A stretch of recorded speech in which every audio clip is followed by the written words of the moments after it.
सबसे पहले नईम अब्बास रूबी साहब क्या कहेंगे? ख़ास तौर पर मैं इसलिए भी जानना चाहता हूँ, इस बार एक बड़ा सीरियस सवाल से मैं आगाज़ करना चाहूँगा क्योंकि पिछले कुछ बरसों में कोविड भी था, बहुत कुछ हुआ, लेकिन उसके बावजूद भी इस बार 60% पिछले साल के मुकाबले में कम लोगों ने ख़रीदारी की है। क़ुव्वत सकत नहीं रही महंगाई की वजह से। क्या कहेंगे आप कि ज़ाहिर है हमें इन तमाम चीज़ों को देखना चाहिए, ख़ास तौर पर बाब इख्तियार को?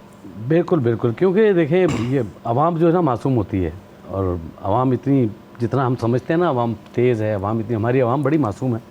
और जो लोग दुनिया में तेज़ चल रहे हैं वो पता है सबको कौन कौन तेज़ चल रहे हैं, उनकी वजह से वो तेज़ चल रहे हैं और तेज़ चल रहे हैं और तेज़ चल रहे हैं। हमारी आवाम बेचारी और डाउन टू डाउन हो रही है। तो कम से कम आवाम को जो इधर उधर की बातें करके छोड़ के सबसे आवाम का सोचें कि किस तरह इनको रिलीफ मिले। ये बेचारे किसी तरह बताए 100 में से हाफ तो कर दो कम से कम, यार 10% पे आवाम इतना तो कम से कम रिलीफ मिले। हाफ ले आओगे आवाम खुश हो जाएगी, खुदा की कसम खुश हो जाएगी आवाम, क्या कहते हैं। लेकिन आप 10% पे ले आओगे तो आवाम बेचारी रुल जाएगी। और नईम अब्बास भाई, किस तरह लगता है आपको एक शादीशुदा ज़िंदगी आपकी और उससे पहले की ईद, कितना फ़र्क है? यार मत पूछिए, स्टार्ट शादी से पहले की ज़िंदगी भी और शादी के वक्त भी अच्छी ज़बरदस्त मज़ेदार काम था, लेकिन ये इस वक्त की जो पोजीशन है ये बड़ी 3-4 साल में बहुत ज़्यादा तबाह हुई है। लेकिन उससे पहले मैं बोलता हूँ, शादी से पहले तो आपको पता है क्या मस्तियाँ होती थी।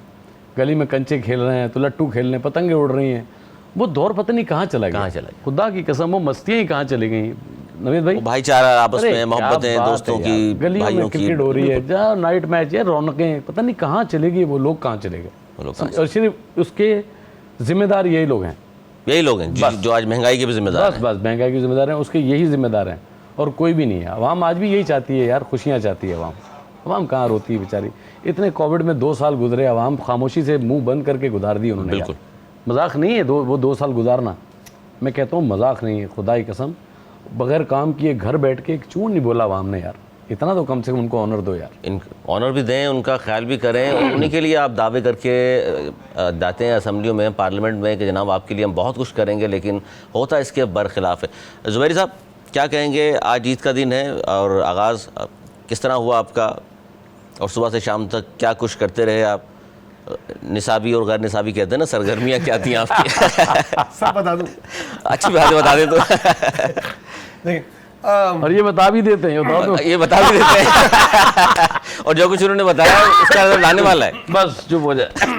यार ट्रेडिशनली ईद की नमाज़ पढ़ी, ईद की नमाज़ आगे जो बेगम ने बड़ी अच्छी अच्छी चीज़ें बनाई हुई थी, ब्रेकफास्ट के साथ सवैयाँ, शीर खुरमा, वो खाया। तो ईद की नमाज़ पढ़ के सीधा अपने घर आते हैं? अपने घर आते हैं, अपने घर के चांद को देखते हैं, उसके बाद फिर बाकी चीज़ का आगाज़ करते हैं। और उसके बाद फिर कब्रिस्तान गए, वालिदैन की कब्र पे हाज़िरी दी। बिल्कुल। फिर एक बहुत मेरे करीबी कज़न का इंतकाल हुआ था, मेरा फर्स्ट कज़न था, यूनिवर्सिटी का प्रोफेसर था, डॉक्टर था, बहुत यंग एज में चला गया। उसके घर गए, थोड़ा सैड मूड था।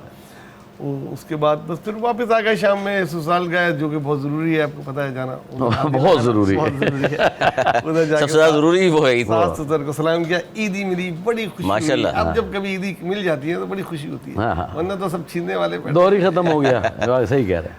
और फिर रात को बड़े भाई किया है, वहाँ भी जाएंगे, और यकीनन वहाँ असल प्रोग्राम होता है, सारे भाई बहन, उनके बच्चे, तो बच्चों के बच्चे सब जमा होते हैं, फिर उनके साथ कभी कभी मिल बैठने का ये बहाना होता है। ये बहाना होता है, सही बात। 10-11-12 बज जाएंगे